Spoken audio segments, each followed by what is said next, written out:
Star Wars. Here's some fun facts. Do you guys remember Yoda had to go hide on a world? It was a swamp world. It was a dark, cloudy swamp world. It's in the Dagobah system. Well, that's a vapor canopy world that Luke Skywalker had to go visit Yoda. That's a vapor canopy world. So somebody else had made the connection, but yeah, it's an obvious connection. Yes, the Death Star is the Phoenix weapon. In our world, the Phoenix weapon has always been there, but it's cloaked. It's hidden. It might be hidden in plain sight, but it's there. So the Force itself is a neutral field. Remember, we're told in Star Wars all the time, the Force isn't good or evil. Yeah, the Jedi lessons, they're always talking among themselves. Yeah, Luke Skywalker kept leaning toward the Force being good and all that, and he kept being corrected by Obi-Wan, man. It's neutral. This is the role of the Sith. The Sith are interpreted as the bad guys, but they weren't bad. Yeah, they looked evil, and they were pretty negative, but they weren't necessarily bad.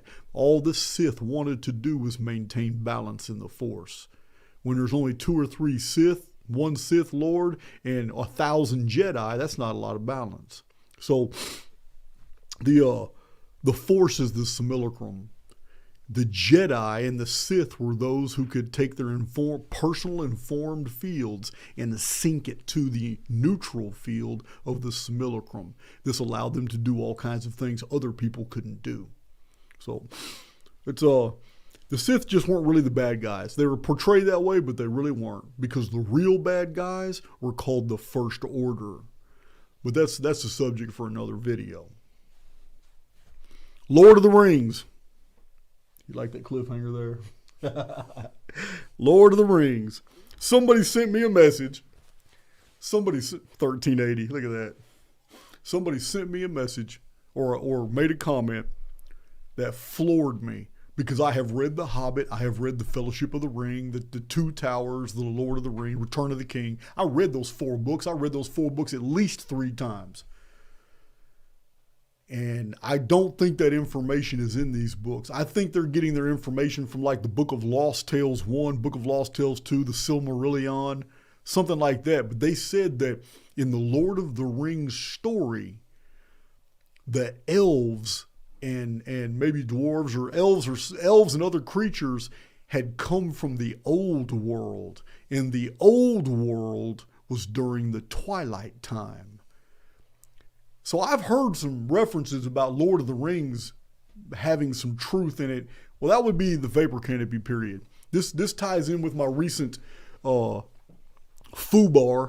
when I had all these notes on the Hopi traditions, and I never included them in any of my videos on Vapor Canopy, and it's right there in black and white. The Hopi believed that their ancestors lived under the dark midnight. There it is right there. Totally forgot to absolutely kick myself in the butt for omitting those notes. But it's all right there. Truth in Movies is something you guys need to really go Jay Dreamers on. Go to Jay Dreamers' channel. There's 2 of them he did for me.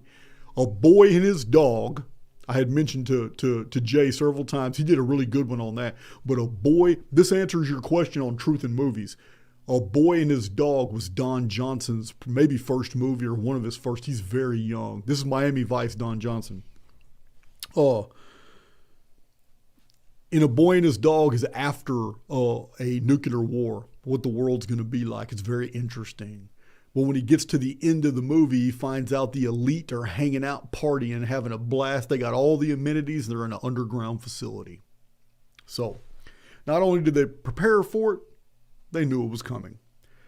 Another one that's very connected to the Phoenix phenomenon, red dust, underground government scientific facilities.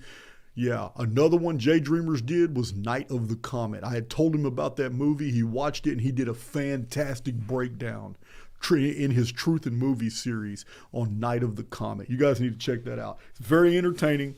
You need to watch the movie first. Night of the Comet. It's very good, from the 80s. And it is about the Phoenix phenomenon. And then go watch Jay Dreamer's take. He's going to break it down. It's good. So I liked it.